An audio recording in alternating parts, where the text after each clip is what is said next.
In the last class we have learnt about the structure of the eye and how the images are formed on the retina. Today we will discuss about how images are transmitted from retina to the brain. Retina contains nerve cells which transmits the messages to the brain. They are called as photoreceptors. Photoreceptors are of two types, cone cells and rod cells. Cone cells are very sensitive to light and they can sense color also. Rod cells, they are sensitive to dim lights. The daytime animals and birds have more cones, and the animals which are nocturnal or nighttime animals have more rods. This is why the nocturnal animals can see more in the night. The junction of the retina and the optic nerve, the cone cells and rod cells will be absent. There, if images are formed, we cannot see anything. This spot is called as blind spot.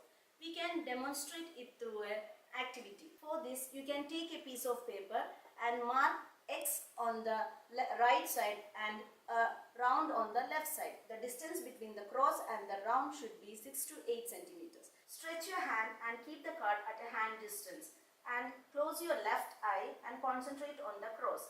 Now slowly bring it near to your eyes, concentrating on the cross. At one point you can see that that round is not visible to your eyes. And now change your direction. Now close your right hand and concentrate on the circle and bring it closer to your eyes. At one point you can see that the cross is not visible. This point or this spot is called as blind spot. This is the point at which when light is focused you cannot see anything. Next topic we are going to discuss is persistence of vision. Whenever image is formed on the retina, it will be retained there for 1/16th of a second. So this is called as persistence of vision. The persistence of vision is made used in movies and animation. In movies and animations, the still pictures are made to move or flash across the eyes at a rate of 16 per second. So we feel that it is moving picture. So this persistence of vision is made useful in animations and the movies. This can be demonstrated using an activity. Take a card, draw a cage on one side of the card and fix it to a pencil. On the other side, you can draw a bird. Now stretch it and move it at a speed of 16 per second. Now the eye perceives that the bird is in the cage. This is an activity to show that persistence of vision. Now eye is an important organ which should be cared carefully. We should read at a distance and with a lot of light. Some errors because of focusing on the light occurs. This is called as refractive errors. Refractive error is caused due to the wrong focusing of the light on the retina.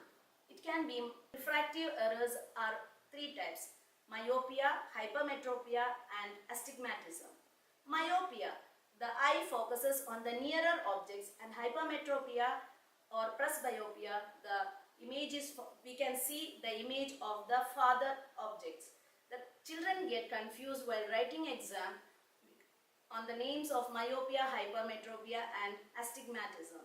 This can be solved using a mnemonics. My means I am the nearest. My means near, that is means nearsightedness.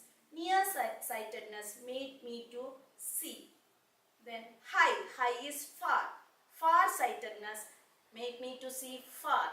Then astigmatism, blurred always. Whatever the case, near or far, it is blurred. Children, using these mnemonics, you can remember what is the difference between myopia and hypermetropia. So you can easily remember that for the exam also. So eye is an important organ of our body. Take care of the eye always. See good and think good. Thank you.